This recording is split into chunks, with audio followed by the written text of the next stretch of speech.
Hello, everybody, and welcome to yet another patch notes review. Now, I haven't done an episode of literally anything in quite a while. I'm so sorry about that for the past 2 weeks, but it is a patch notes day, which means I gotta come back for the patch notes review. Now, we're gonna be here for patch 0.76, and as you can take a look on the banner, nothing too crazy, just a lot of changes in regards to the game itself. We don't have any new characters or anything like that, so hopefully today should be a short one. First, we're going to start out with the patch change thought process and direction. And if you've been reading the patch notes recently, this has been something that Nimble Neuron has been putting in patch notes, which is very nice because it gives us a little bit of a clearer idea in regards to some of the directions of the changes. So let's take a look at this. Of course, we do have the test subject changes based on the high tier statistics, which can be found at the link inside of the patch notes, and a couple of other things that they have changed in regards to the balance criteria, and they are going to be listed right here. Just a little bit more information in regards to the depth of what actually makes balance changes happen on characters. As you can see here, just a couple of bolded letters. Combined weapon stats is something that they're going to be adding a little bit more prioritization over compared to before. And of course, with Season 8, as well as recently in Season 7, we've been getting a lot of new additional items for transitions, and this patch is going to be no different. We're going to get an Altair, a pistol transition that doesn't rely on auto-attacking, something like the Devil's Marksman does. A Minuteman Armband is going to be an epic arm piece that's a little bit more on the side of crit. We'll take a look at these two items later.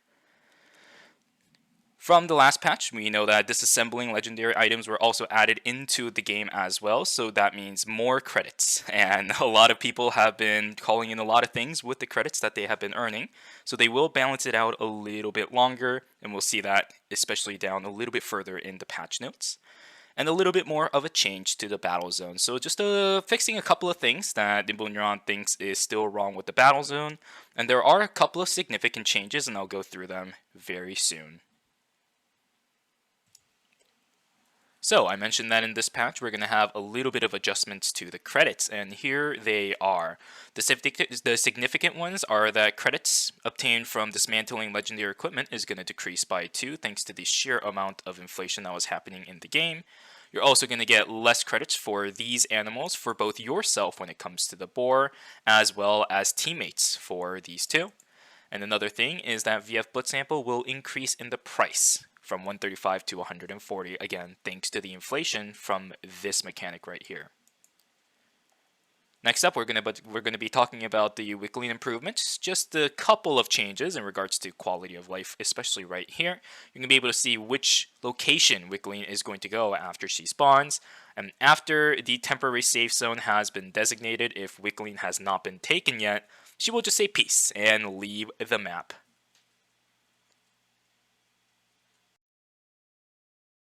Alright, next up we're going to start talking about some of the character changes, and as you can see right here on your screen, this has been teased a little bit in the past week or so on the Eternal Return YouTube channel, but Adela can now use bats.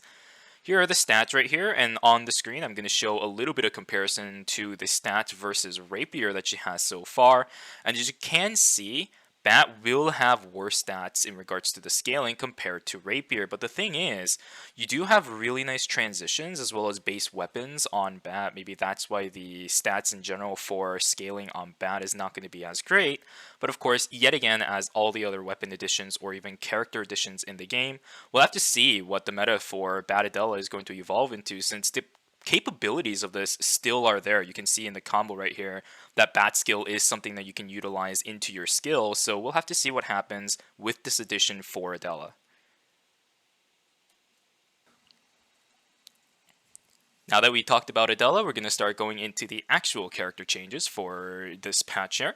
First, as you can see, Nathapon getting a pretty big buff in regards to the utilization of his kit overall, and this is kind of surprising since Nathapon has been getting nerfed quite recently, and this just allows him to make sure that he has skills up in time, as well as a lot more usability in regards to the F-stop thanks to the range increase there.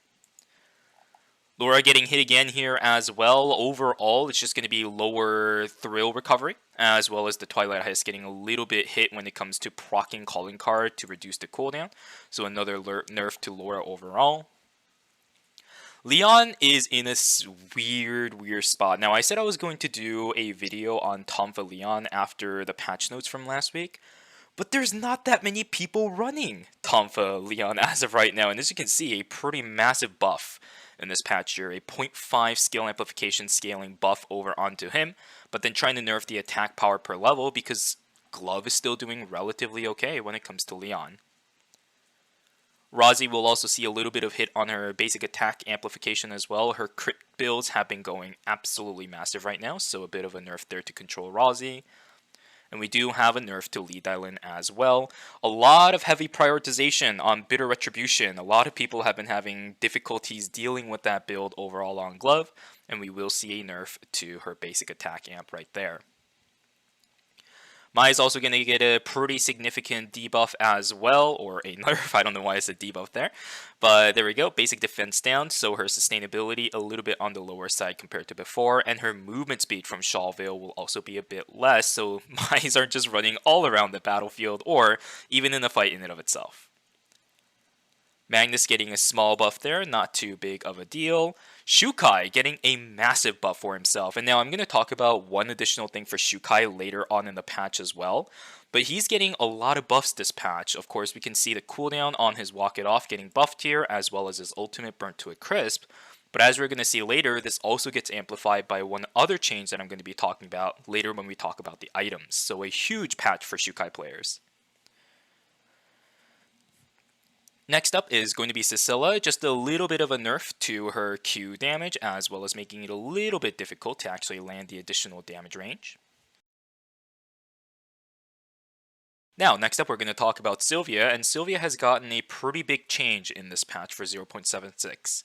As you can see here, if you fought into Sylvia before, you will know that Radar Gun, her humanoid Q, heals herself, but now it's not going to do that anymore, and instead of healing herself, she's going to get additional HP scaling per level. But as you can see down here as well, she did get a buff when she heals her teammate, so a little bit of a change up in regards to how she's going to be playing in some of these fights, not going for the sustainable version, but just trying to make sure that her fighting capabilities are just going to be up front, more so than trying to do the back end of things of sustaining herself throughout the fight just by consistently using the radar gun. Aya here will also get a little bit of a buff on Assault Rifle, which is quite interesting since we haven't really seen buffs to Assault Rifle over the course of the past, I would say a past couple of months, since a lot of people still have memories of when Assault Rifle was good for Aya as well as Isol, but a little bit of a buff there since we haven't really been seeing this succeeding as of right now. Next up is going to be Isaac, just a little bit more damage in regards to his ultimate, so that when you actually do proc the exploit, or even general just doing damage, you will see a lot more reward for actually hitting the skill. Now, on to William, we're going to see a little bit of a nerf onto his base movement speed, as well as his ultimate getting a little bit nerfed, so that enemies who do get hit by it will not be slowed as hard or as for long. Yuki will also see a little bit of a change to himself as well, a nerf over onto his overall basic attack power, but at the same time a slight buff over onto the dual sword mastery level. And for IRM, she will be getting a pretty, in my opinion, a pretty big buff during this patch. Of course, you can see here that in cat form, she will get a lot more defense compared to before. And we're going to see that the bouncy ball is going to be a little bit easier to hit, in my opinion, for IRM players when you're in the human form. Basically, it just makes it so that there's no kind of gap in between each of the bounces, and that therefore it's going to also reduce the amount of max range that you're going to have for each of the individual bounces. A pretty big damage buff over onto Cat Punch as well, going from 50% additional damage to 100%, which is quite massive on a character like IRM. And Perfect Pounce will get a bit of effect range. I'm not sure if the damage buff is going to really mean much, because not that many people actually use her E in cat form to deal damage, but it is there if you do ever manage to land it. And then interesting change, I want to talk about Jackie here. Jackie shows high stats with dual swords, so we've lowered her attack power slightly, which is a little bit weird, because if they're specifying dual swords, you would normally think that they're going to specifically nerf dual swords, but they nerfed her basic attack power overall by 4.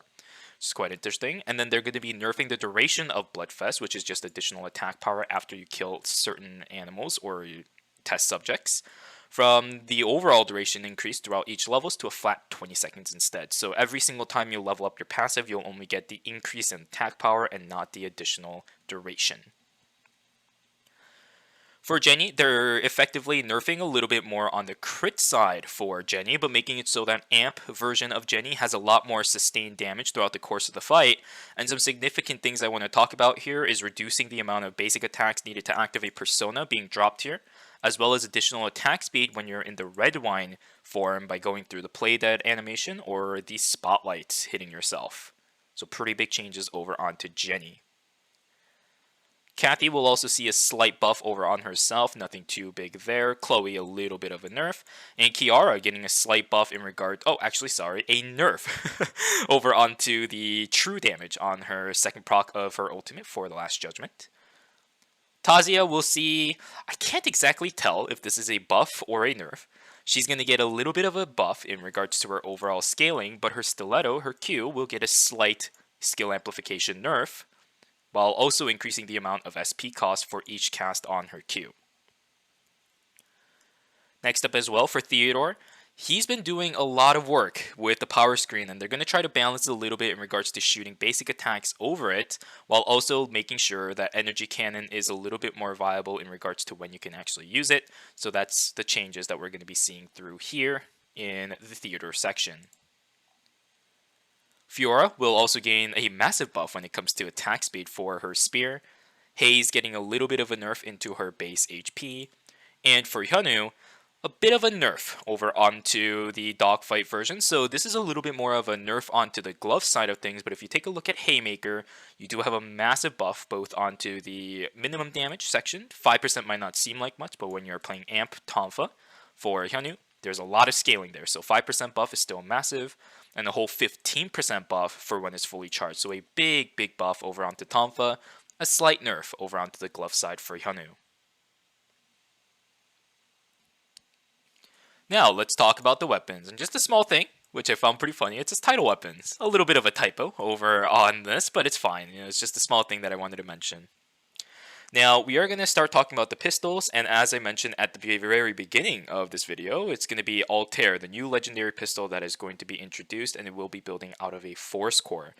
Now, looking at the stats right now, it is going to be pretty similar to a lot of the other transition items that's been added to this game so far recently, where it's just a lot of stat stick when it comes down to it, with a little bit of amplification scaling per level. Now, looking at this item, I will be honest here, just off the top of my head, I think it's going to be much more kind of focused towards the new Jenny for the consistent damage, since we are going to see 10 ammo.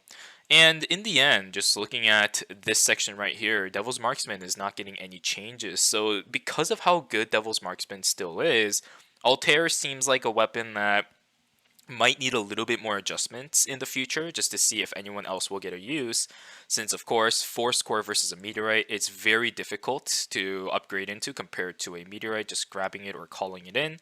And then you'll also have to kind of miss out on the third additional shot, the last word or the last whisper shot from the Devil's Marksman. So we'll see if a lot of characters do decide to end up running Altair over Devil's Marksman.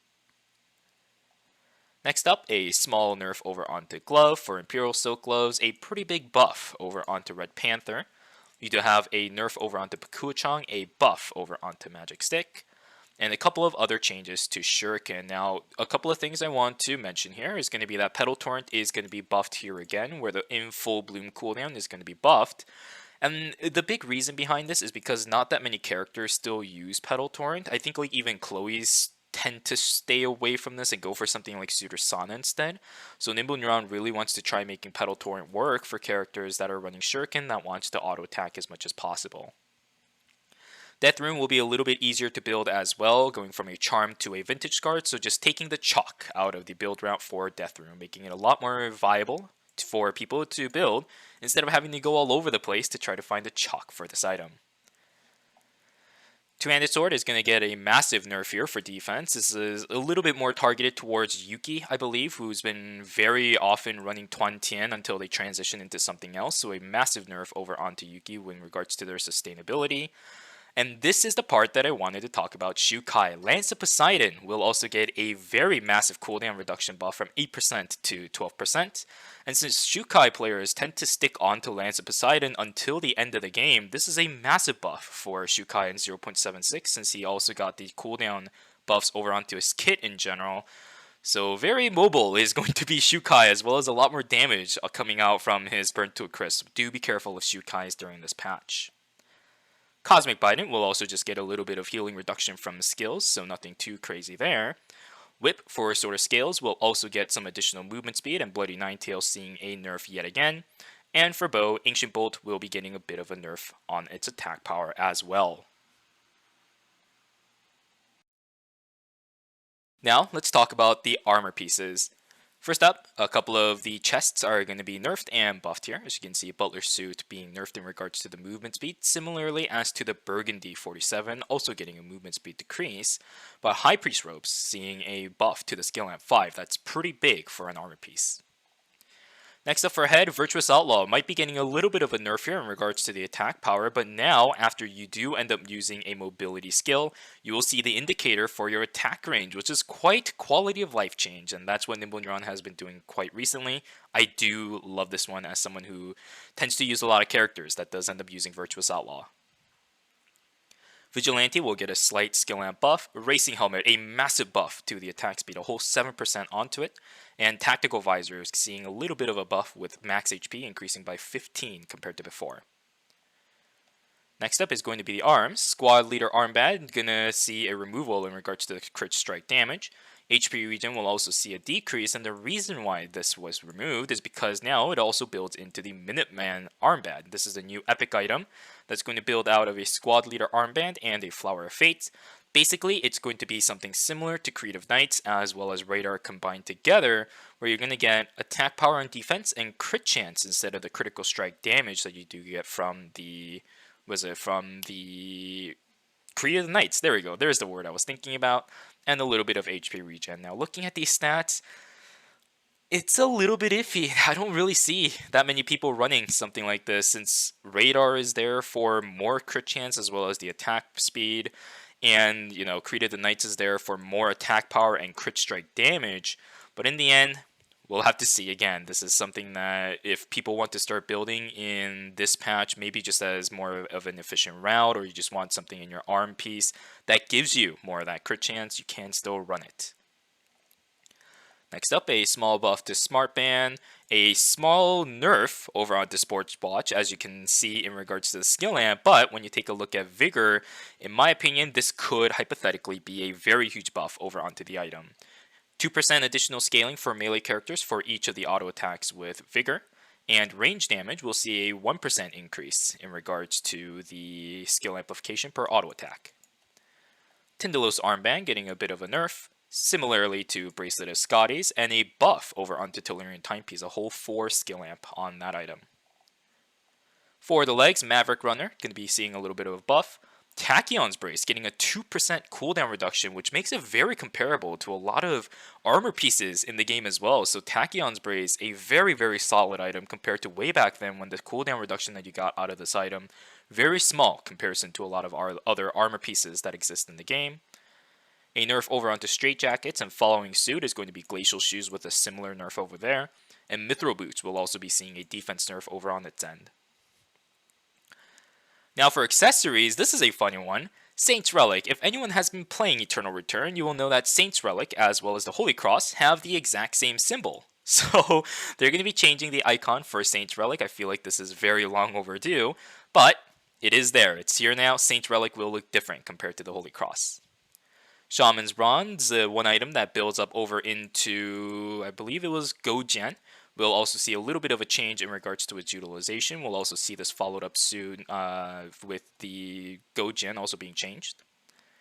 Active Camouflage will see a little bit of a nerf. Aether Fringe will also see a bit of a nerf over onto the crit chance. Veritas Luxmia skill amp. White Crane Fan skill amp. Music Box a little bit nerf over onto the max HP. And as I just mentioned, Revenge of Gojen will also see a slight variation in regards to how it gets utilized. More attack speed as well as skill amp. 0 attack power being given from that item now. Pile Bunker, a small nerf over onto the attack power. Totem will also see the defense being removed, and a couple of nice transitions for, the mythic items being changed in regards to the utilization or the accessibility of it. And a small nerf over on the Clodog Ring, which has desperately been needed. I think after 0.75, this item has been absolutely massive when it comes down to it. And for Arc Reactor, a little bit more accessibility, as I just mentioned, for this specific mythic item. Now, you'll need less battle marks after each of the battle zones to purchase this item when you are playing in the battle zones. I guess one last thing, I had somebody telling me that I didn't talk about food in the last patch. I apologize for that.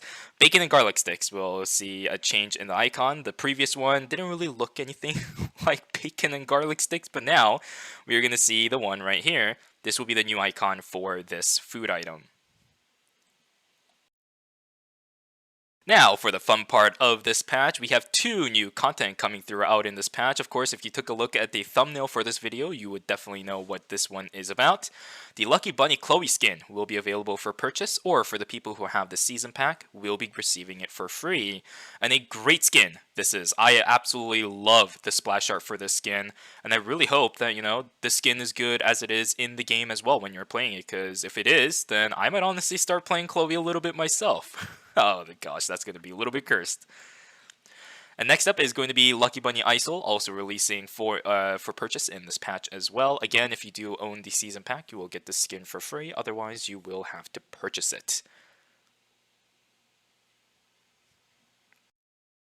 So that's going to be the end of the patch notes. Overall, this patch itself is not bad, in my opinion. I think a lot of the recent patches in general for Eternal Return has actually been pretty solid for the most part. Nimble Neuron kind of following through, especially on their kind of patch thoughts as well as all of the directions that they're trying to take. So this is completely fine. And except for a couple of changes in this patch, I think the patch overall was fine. Specifically, the Jackie change was a little bit confusing, as well as the Shukai buffs to the cooldown makes me a little bit worried in regards to this patch. But other than that, everything seemed fine, so I will give this patch a 7.5 out of 10. But what I think is my personal opinion. Of course, what matters is your guys' opinion. So let me know down in the comments below what you guys thought about 0.76. I'll include the link to the patch notes below in the comments as well. So that's going to be it from me. I appreciate you guys for watching this video, and I'll be out with another video very soon, hopefully, because there are a few things I want to talk about. But other than that, have a fantastic day, and I'll see you guys at the next video.